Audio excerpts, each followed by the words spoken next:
Nama saya Ramadianti Karnain dan kali ini saya akan memperkenalkan tentang aplikasi yang dikembangkan oleh Badan Keamanan Laut Republik Indonesia atau Bakamla RI.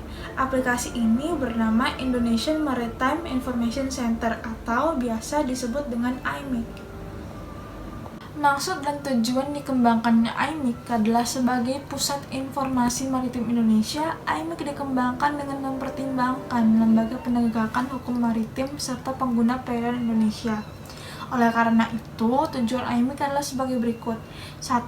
Untuk meningkatkan penegakan hukum pada kapasitas dan kapabilitas laut.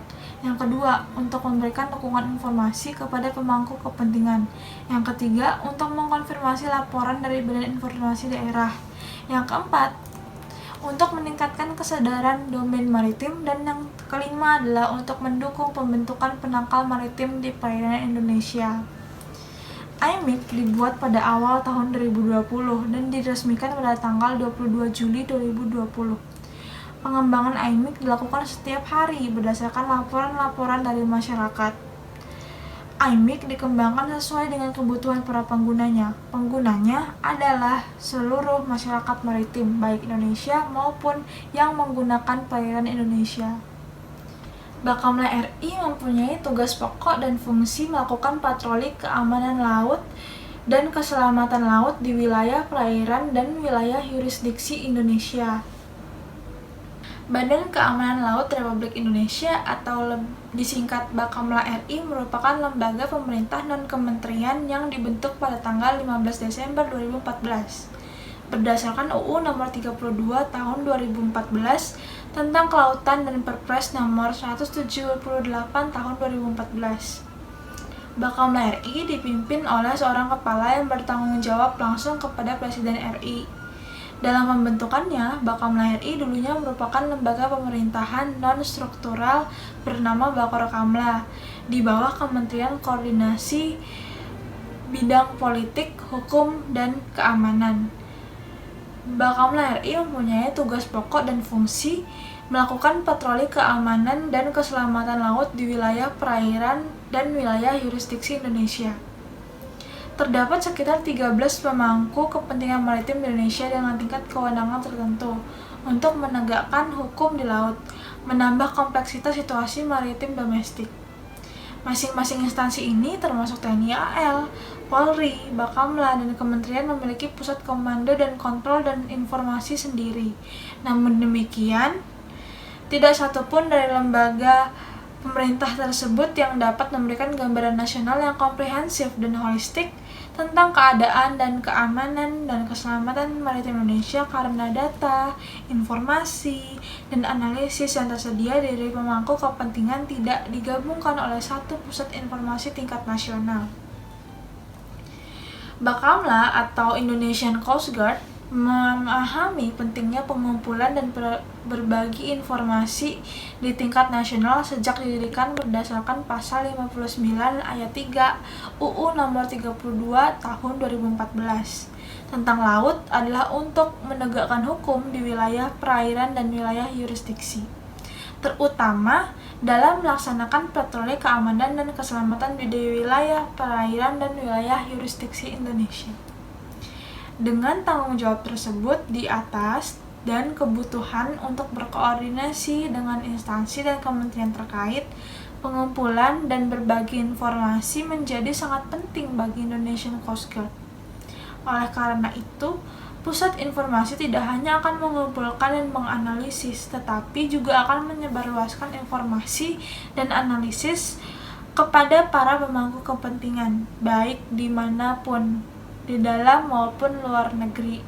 Hal ini juga penting untuk memastikan bahwa para pemangku kepentingan di tingkat nasional, regional, dan global mendapatkan informasi yang akurat tentang keamanan dan keselamatan maritim Indonesia untuk membantu aktivitas mereka sehari-hari di laut. Selain itu, pusat akan lebih lanjut bekerja sama antar badan keamanan maritim regional. Last but not least, mencerminkan komitmen Indonesia untuk menjaga wilayah maritimnya dan memastikan kepentingan nasional Indonesia di bidang maritim. Udah dulu.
Nah, itu dia penjelasan saya tentang AIMIK. Jangan lupa ya, Laut Aman Indonesia Jaya. Terima kasih Mbak Kamla. Bye-bye.